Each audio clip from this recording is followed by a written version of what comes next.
I just got home from possibly the best weekend I've had in a very long time. This weekend in Edmonton was held Alberta's very first My Little Pony convention. Brony Expo was held at the Fantasyland Hotel in West Edmonton Mall, which is a fantastic venue.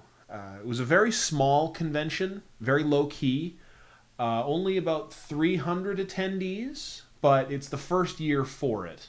So, there was no reason to expect that there'd be thousands of people, but it was a great time. There were some great guests, some great panels. I had a lot of fun. I got there yesterday, Saturday, at around 9:30, and I did not leave until after 11 p.m. I got to watch a few panels from several of the voice actors from the show, as well as from the fandom itself. I got to participate in, oh, this was what I was the most anxious for. One of the guests is an actor by the name of Michael Daingerfield. He has been on the show a couple of times doing some incidental roles, but he's not a regular or even a regular guest. But what he does is he is a professional voice actor instructor. He runs a company out of Vancouver called On the Mic Training, and that's what he does. Is he teaches and instructs aspiring voice actors. Normally, what they offer is a 4-week program, a couple of hours every other night or whatever. But they also do more intensive, like full-length weekend workshops. But for this, he came out and he did just a very quick 2-hour, very small group of people. I believe there were 7 of us. And it was very hands-on, very direct. He's such a great instructor and a really nice guy.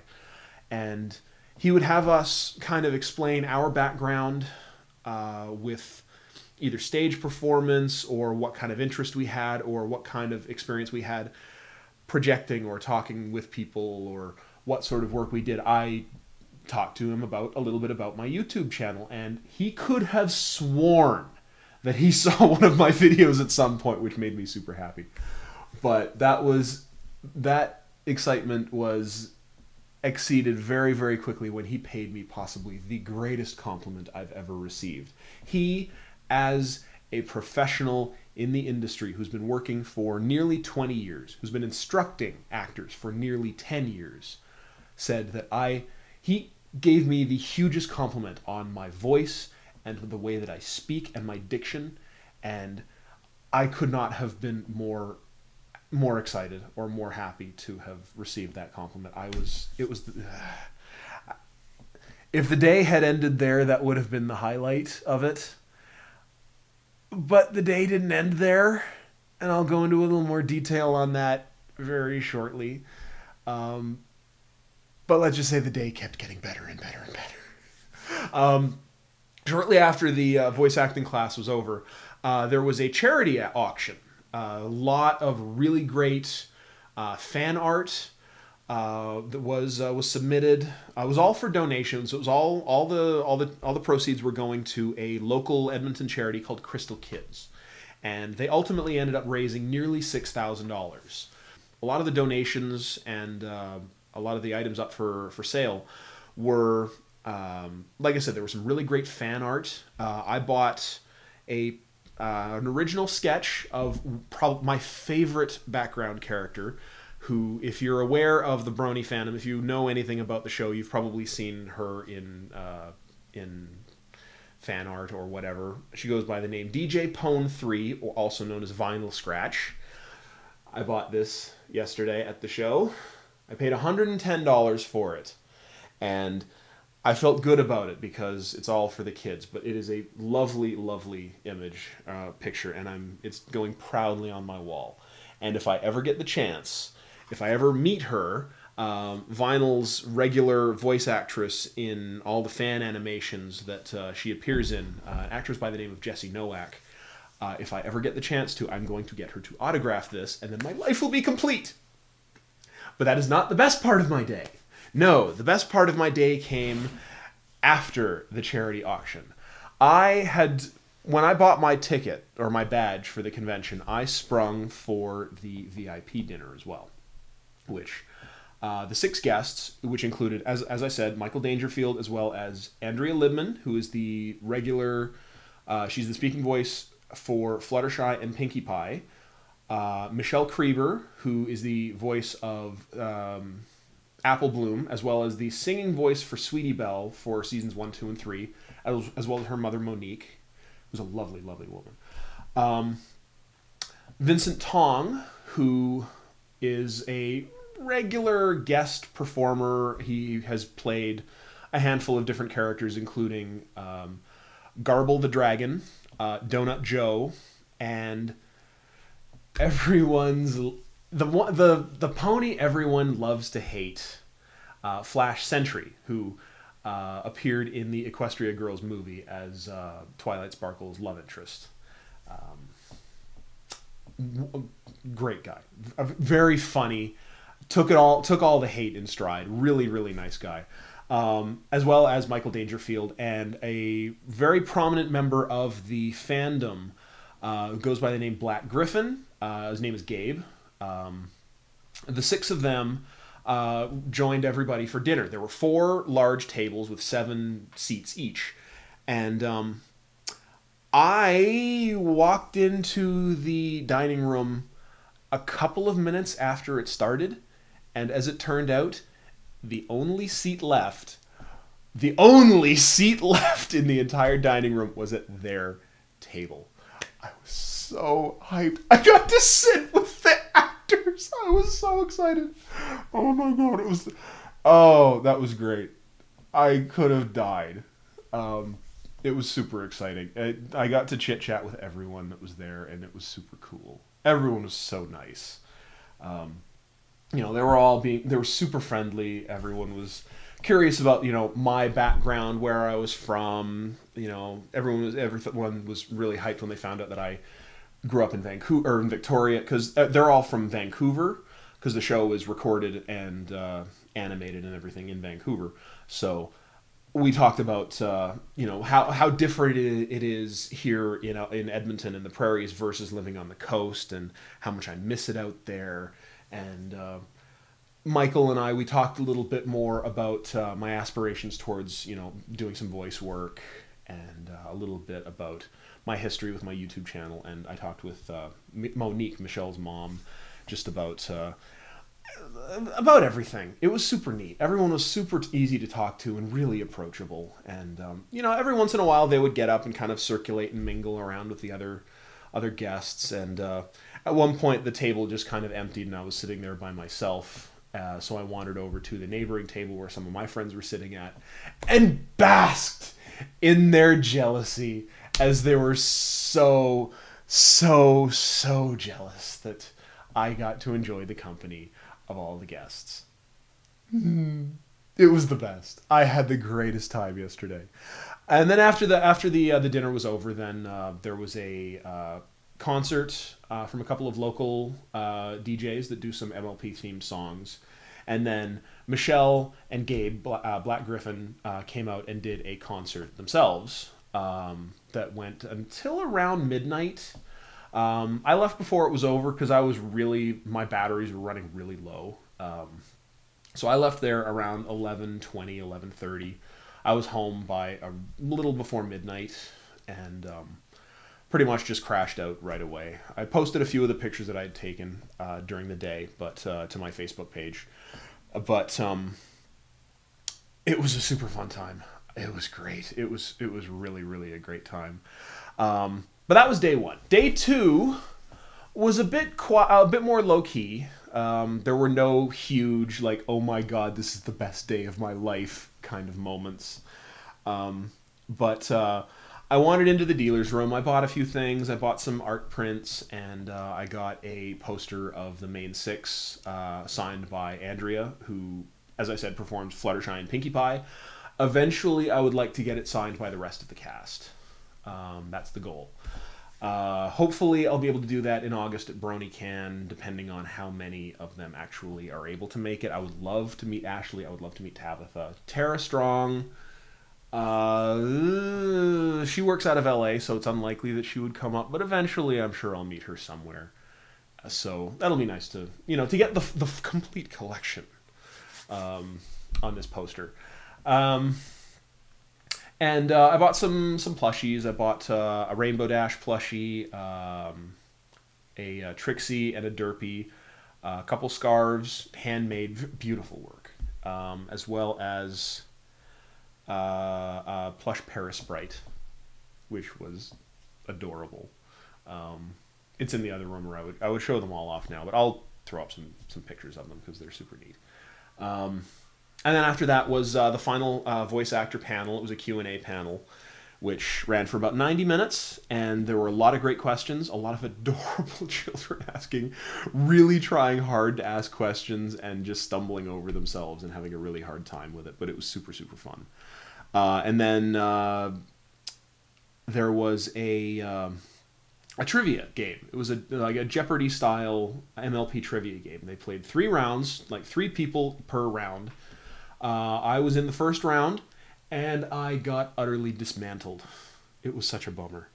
It wasn't that I didn't know the answers to everything, but there were no buzzers. In order to ring in, you had to raise your hand, and I was never able to get my hand up quickly enough compared to the 2 people next to me. So I think I ended up in last place, but it was super fun. I had a really good time, and I enjoyed watching the next 2 rounds as they went up, and yeah, so that was a lot of fun. And then there was a screening of the latest in the Pony Anthology series, Pony Anthology 3. If you're not familiar, Pony Anthology 1, 2, and 3, they're kind of fan mashup videos. They're like a series of short vignettes using primarily animation from the show, doing like non sequitur jokes or like voiceover from other cartoons or TV shows or movies or whatever, or short like music videos, or oftentimes they just throw in completely original animation. There was a in Pony Anthology 2, there was a very short pony version of 2001: A Space Odyssey, which was amazing. The most recent one, there was kind of an anthology recap of Equestria Girls, which was super cute and super fun. I'd seen it before, so I was there mostly to hear the reactions from all the people that had never seen it before, and every once in a while the entire room would just erupt in the hugest raucous laughter. And I was there mostly just to drink in all of the reactions of the other people, more so than to actually watch it, because like I said, I'd seen it several times. But that was a great time. And then finally there was the closing ceremonies, which were just a couple of hours ago, and it was very low-key. It was just saying thank you to all the guests for coming out and handing over the check to the charity. The lady who was the representative of the charity, I didn't catch her name. I feel really bad about that. But she was a lovely woman. And Vincent, the organizer, brought her up and handed her the check for all the money that they had made, and it was a really wonderful time. And all of the guests that were still there, unfortunately, Vincent Tong had to leave a few early that day, so he wasn't able to be there for the closing ceremonies. But all the remaining voice guests, they donated their badges from the convention. They all were signed to the charity, and they're going to sell them on eBay. So that's really nice. Hopefully they'll get a few $100 extra for that. That would be really, really nice for them. But it was a great time. I'm still kind of riding that wave of euphoria. I really enjoyed it. One thing I forgot to mention was on the first day, Michelle and Gabe, Black Griffin, they host an online radio show on the Everfree Network, which is a website that hosts streaming radio shows. Essentially, they have a show called Stay Brony, My Friends, which is hosted by Dusty Cat and his cohort Screwball, 2 of the more prominent members of the fandom. Dusty Cat did the manliest brony in the world videos early on in the fandom. Basically, he's sitting in his chair, he's drinking a cognac or something. He's basically goofing on the most interesting man in the world commercials for Dos Equis beer. And he says, I don't always watch cartoons for little girls, but when I do, it's My Little Pony. And it kind of turned into into a meme, and he eventually was able to become a very well-known member of the community, and he gets invited to conventions and events and pony-related this and that all the time. And his show is really, really funny. But Everfree Network, they host a ton of other shows like that, including one hosted by Michelle and Gabe, which is how I got on the subject in the first place. They did a live version of their show for attendees. I wasn't able to catch most of it because I kind of didn't know what was happening, and I just happened to be wandering by that panel room, and I heard them doing some kooky, weird performance art piece, and I'm like, what's going on? Okay. So I wandered in, and I'm like, wow, this is kind of funny. They're really weird. Awesome. And one of the acts that they do is they play a pair of I believe they're supposed to be German. I don't even know how to describe it, but Gabe plays Black Griffin plays a character named Kristoff, and Michelle plays a character named Schluff. And Kristoff is very excitable and very animated, and Schluff is very dour and serious. And when you see Michelle acting like this, it's so bizarre because she's very expressive and very animated herself, but when she's very flat, but her character's kind of insane, and it's kind of awesome.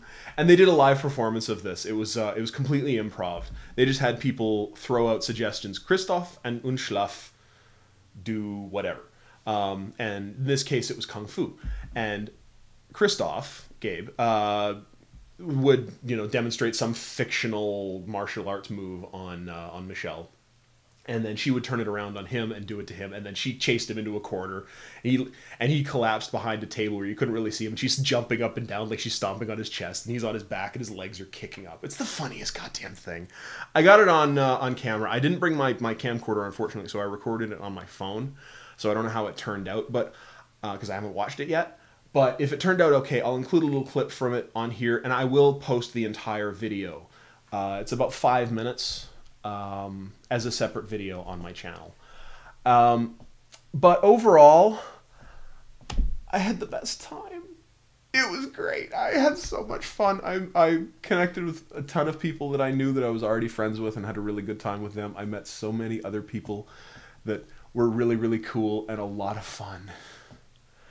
I had the best time. I can't wait for BronyCon because it's going to be even bigger and even better, and I'm going to be more prepared for it because it's in a couple of months. It's in about 6 weeks, and it's in Vancouver, and I'm taking a full week off because I'm from Victoria, so I'm going to fly home for a few days, chill out at home, go to the lake, visit my parents' cottage, go for a swim. I haven't been swimming in so long.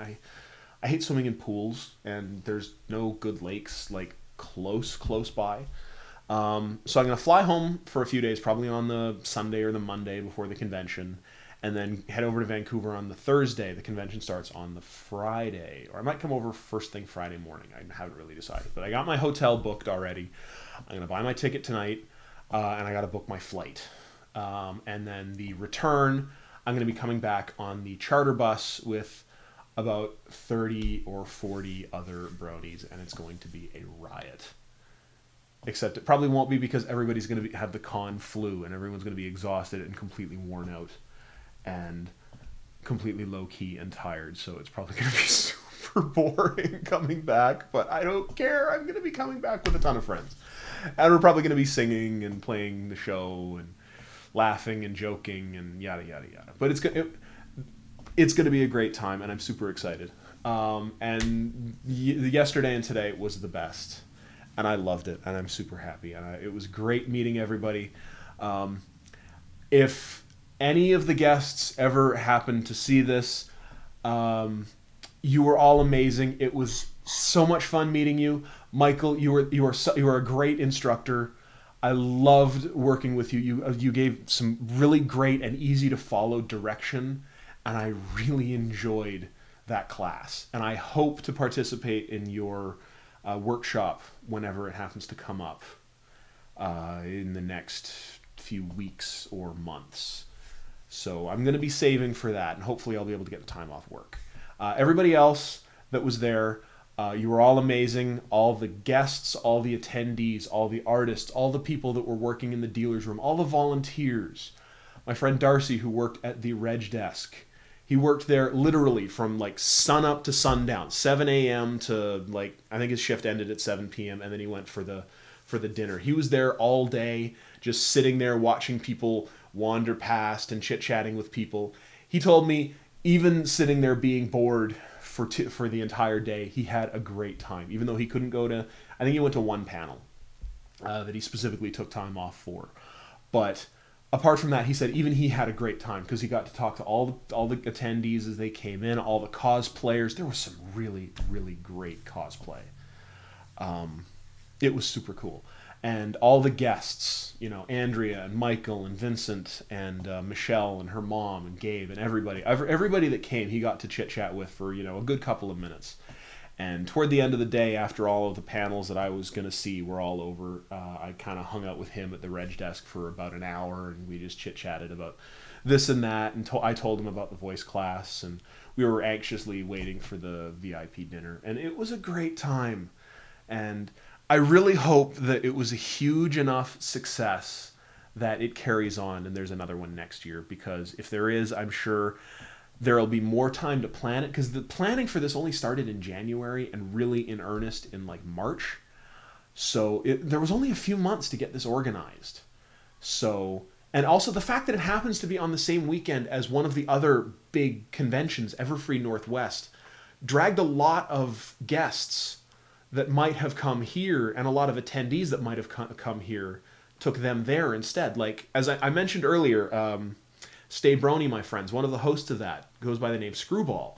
He's from very close to here. I'm not sure where exactly from, but somewhere within about 3 or 4 hours drive of Edmonton. And if EFNW hadn't been this same weekend, he would have come as well, and he probably would have promoted it on the show a little more heavily, and which would have, you know, made more awareness of the convention. But because it happened to be the same weekend, which couldn't have been helped, unfortunately, but it would have. It'll be better next year, I'm sure, because there'll be more time to plan everything. And I'm going to talk with Vincent, the organizer, not Vincent Tong, the guest. I'm going to talk with him. I'm going to see if I can volunteer my services as any kind of volunteer that he might need. I would have liked to this year, but I was just too excited about all of the panels and stuff, so I didn't want to miss any of that. But anyway, that has been my Brony Expo recap. I had a great time. It was super fun. Thank you everyone for watching, and I'm gonna go have a nap because I'm exhausted.